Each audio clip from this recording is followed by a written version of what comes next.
This week in Jamaica Now, 11-year-old girl assaulted and raped on her way home from school in Manchester. St Hilda's principal hospitalized after being chopped by an intruder on the school compound. The latest in the case of the fishermen detained by the U.S. Coast Guard. Desmond McKenzie wants late former Prime Minister Edward Seaga to be declared a national hero. And Robert Pairman, Jamaica's first Taino chief. I'm Damian Mitchell and this is Jamaica Now. An 11-year-old schoolgirl from Manchester has been hospitalized after she was allegedly raped and assaulted by a teenage boy this week while on her way home from school. The alleged attacker has been arrested by the police. In the meantime, child welfare officials are expressing increasing concern over skyrocketing reports of sexual and other forms of abuse of minors.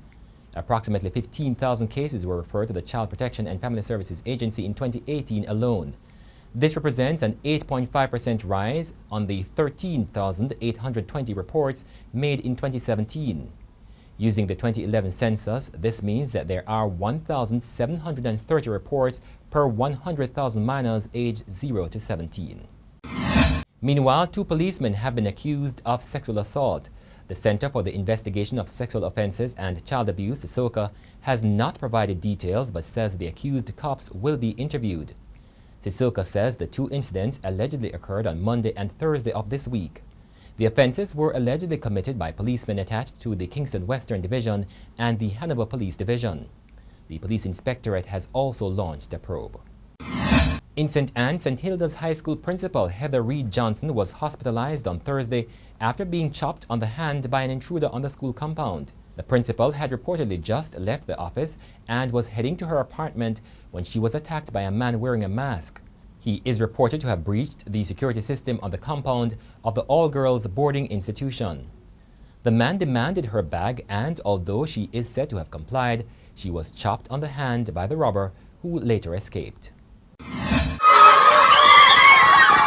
There were anxious moments and jubilation on Friday as the results of the primary exit profile PEP were released to schools.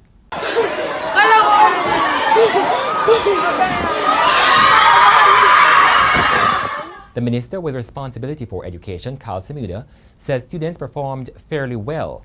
However, an independent preliminary assessment shows weaknesses in some areas. For mathematics, only 40% of the cohort was found to be proficient or highly proficient. In science, 49% was proficient or highly proficient, 63% in social studies, and 55% in language arts. The United States-based human rights group American Civil Liberties Union, the ACLU, has hit back at Jamaica's Foreign Affairs Ministry following its response to the matter involving the 5 Jamaican fishermen who were detained at sea by the U.S. Coast Guard for 32 days in inhumane conditions in 2017. Last Friday, Foreign Affairs Minister Kamina Johnson-Smith told the Senate that there was no record of any complaint of mistreatment lodged with the Jamaican government.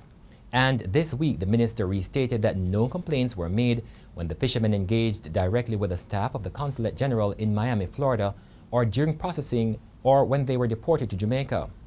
But the ACLU has criticized the government for shifting the blame, insisting that the families of the fishermen took every possible action to have them found, but to no avail.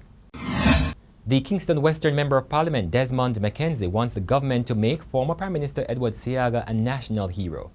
Seaga dedicated 4 decades of service to Jamaica. McKenzie made the suggestion on Wednesday as current and former members of the Jamaican legislature used a joint sitting to salute Seaga, Jamaica's 5th Prime Minister. The Most Honorable Edward Seaga deserved much more than a 2 or 3 hours tribute in this honorable house. He deserved much more than a couple buildings and streets being named in his honor, Mr. Speaker. Mr. Speaker, the people of West Kingston believes that Edward Seaga fit the bill based on his performance in this country to be considered Jamaica's 8th national hero, Mr. Speaker. Finally, a story that elicited immense online reactions this week as Robert Pairman has been named the first chief of the country's first Taino tribe, the Jamaican hummingbird. Pairman was named at Charlestown Maroon Village in Portland at a recent elaborate ceremony. For more than 2 hours, people watched as history unfolded.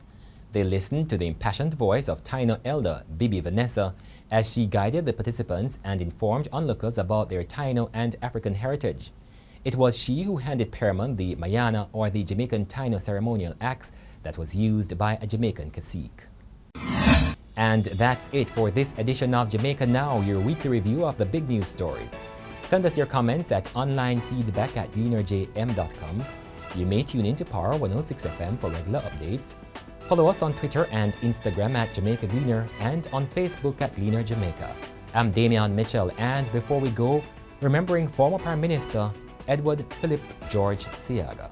He brought Jamaican culture out of the dark and obscure into the light of the mainstream to stand side by side with colonial culture. Seaga's very first major presentation sent shockwaves within the corridors of entrenched power and signaled the arrival of one who was destined to bring intellectual vigor, vim, and kinetic vitality to the political arena. As the English philosopher William Hazlitt wrote, "No man is truly great who is great only in his lifetime. The test of his greatness is his page in history." I think we can all say that Edward Seaga's page in history is secure. Often a figure of controversy at the center of national political debates and sometimes conflicts, there can be no doubt whatever that whether you supported him or opposed him, he has had an indelible impact on independent Jamaica. The vehicle stopped, he came out, and he said to me, "I want you to ask Mitzi if the air conditioner in the front room is working." I said, "What you say?" He said, "The air conditioner in the front room is not working. Ask Mitzi if she has taken care of it. Remind me."